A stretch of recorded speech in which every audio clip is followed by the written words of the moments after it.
Welcome to how to edit wildlife photographs in Lightroom CC. This course is designed for all the wildlife photographers out there who want to take their original images and make them look professional. In this course, we'll walk you through the interface in Lightroom, how to crop your images, using the exposure to get the brightness and darkness right, saving your details in the bright or overexposed areas of your photograph.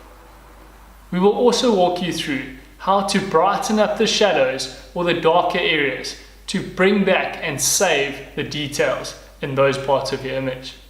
We then move on to clarity and vibrance and show you how you can use these tools to energize your images and make them look professional.